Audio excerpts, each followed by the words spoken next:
Hello and namaste friends. Welcome back to my new video.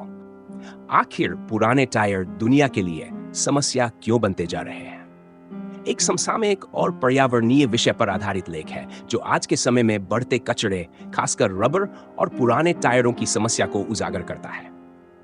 यह लेख बताता है कि कैसे उपयोग में लाए जा चुके टायर पर्यावरण और मानव स्वास्थ्य के लिए गंभीर खतरा बनते जा रहे हैं। इस लेख का उद्देश्य है लोगों को जागरूक करना कि वे इस समस्या को गंभीरता से लें और इसके समाधान के लिए प्रयास करें। मुख्य विषय। इस लेख में लेखक यह स्पष्ट करता है कि पुराने टायर सिर्फ सड़क पर चलने वाले वाहनों का हिस्सा नहीं होते, बल्कि इस्तेमाल के बाद वे कूड़े का हिस्सा बन जाते हैं और फिर लंबे समय तक नष्ट न होने वाला पर्यावरणीय खतरा बनकर हमारे आसपास मौजूद रहते हैं। दुनिया भर में हर साल करोड़ों की संख्या में टायर बदले जाते हैं और उनमें से बहुत कम को सही ढंग से निपटाया जाता है। टायर क्यों है समस्या का कारण? टायर मुख्यतः रबर, प्लास्टिक, स्टील और अन्य रसायनों से बने होते हैं जो प्राकृतिक रूप से जल्दी नष्ट नहीं होते। जब ये पुराने हो जाते हैं और कचरे में फेंक दिए जाते हैं तो ये कई प्रकार की समस्याएं पैदा करते हैं, जैसे जगह घेरना। पुराने टायर बहुत अधिक जगह घेरते हैं और सड़कों, नालों, पार्कों आदि में फेंक दिए जाते हैं, जिससे गंदगी फैलती है और जगह बेकार होती है। मच्छरों का प्रजनन। टायरों के भीतर पानी जमा हो जाता है जो मच्छरों के पनपने के लिए आदर्श स्थान बन जाता है। इससे डेंगू, मलेरिया और चिकनगुनिया जैसी बीमारियों का खतरा बढ़ जाता है। आग लगने का खतरा। टायर जल्दी आग पकड़ लेते हैं और एक बार जलने के बाद इनमें से जहरीला धुआं निकलता है, जिसमें कार्बन मोनोऑक्साइड, सल्फर डाइऑक्साइड और अन्य हानिकारक गैसें होती हैं। ये न केवल वायु प्रदूषण का कारण बनता है, बल्कि स्वास्थ्य के लिए भी अत्यंत हानिकारक होता है। नष्ट न होने की समस्या।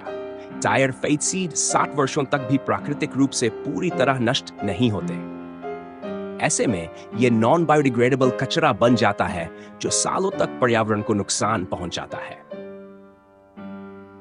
लेख में यह भी बताया गया है कि हर साल पूरी दुनिया में लगभग 1 अरब से अधिक टायर खराब हो जाते हैं। इनमें से कुछ को रिसाइकल किया जाता है, कुछ को जलाया जाता है और अधिकतर खुले में फेंक दिए जाते हैं। विकसित देशों में टायर रिसाइकलिंग की बेहतर व्यवस्था है, लेकिन विकासशील देशों में यह बहुत बड़ी समस्या बनी हुई है। भारत की स्थिति। भारत में पुरानी गाड़ियों की संख्या तेजी से बढ़ रही है और साथ ही बढ़ रहा है टायरों का कचरा। यहाँ रिसाइकलिंग की सुविधा सीमित है और नियमों का पालन भी ठीक से नहीं होता। कई जगहों पर पुराने टायरों को अवैज्ञानिक ढंग से जलाकर इनसे ईंधन निकाला जाता है, जिससे जहरीली गैसें निकलती हैं। टायर रिसाइकलिंग और पुनः रीयूज। लेखक इस समस्या का समाधान भी सुझाते हैं। पुराने टायरों को पूरी तरह से व्यर्थ मानने के बजाय उनका पुनः उपयोग किया जा सकता है। उदाहरण के लिए क्रम्ब रबर। पुराने टायरों को पीसकर छोटे छोटे टुकड़ों में बदल दिया जाता है, जिसे सड़क निर्माण, खेल के मैदान की सतह, फर्श आदि में प्रयोग किया जा सकता है। ईंधन के रूप में उपयोग।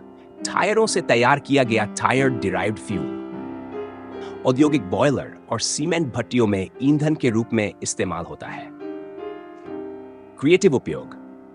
कई लोग पुराने टायरों का उपयोग गार्डन डेकोरेशन, फर्नीचर, झूले और बच्चों के खेल के उपकरण बनाने में करते हैं। सरकार और समाज की भूमिका। सरकार को चाहिए कि वह पुराने टायरों की रिसाइकलिंग को अनिवार्य बनाए, साथ ही जनता को इसके लिए जागरूक करे। नगर पालिकाओं को सख्ती से टायर कचरे को अलग से एकत्र कर रिसाइकलिंग यूनिट्स को भेजना चाहिए। साथ ही जनता को भी चाहिए कि वे गैर कानूनी ढंग से टायर जलाने या फेंकने से बचें। आखिर पुराने टायर दुनिया के लिए समस्या क्यों बनते जा रहे हैं? एक अत्यंत महत्वपूर्ण विषय पर प्रकाश डालता है जो हम सबके जीवन से जुड़ा है। टायर जैसे रोजाना इस्तेमाल में आने वाली वस्तुएं जब बेकार हो जाती हैं, तो वे पर्यावरण के लिए खतरा बन जाती है। यदि इस पर अभी ध्यान नहीं दिया गया तो आने वाले वर्षों में यह एक और बड़ी पर्यावरणीय आपदा का रूप ले सकती है। इसलिए यह जरूरी है कि हम पुराने टायरों का विवेकपूर्ण ढंग से उपयोग करें, रिसाइकलिंग को प्रोत्साहित करें और सरकार व समाज दोनों मिलकर इस दिशा में ठोस कदम उठाएं। अगर आपको यह जानकारी उपयोगी लगी हो तो इस वीडियो को लाइक और शेयर जरूर करें ताकि और लोग भी इसके बारे में जान सकें। अपने विचार और अनुभव कमेंट में जरूर बताएं। हमारे चैनल को सब्सक्राइब करना न भूलें और बेल आइकन दबाएं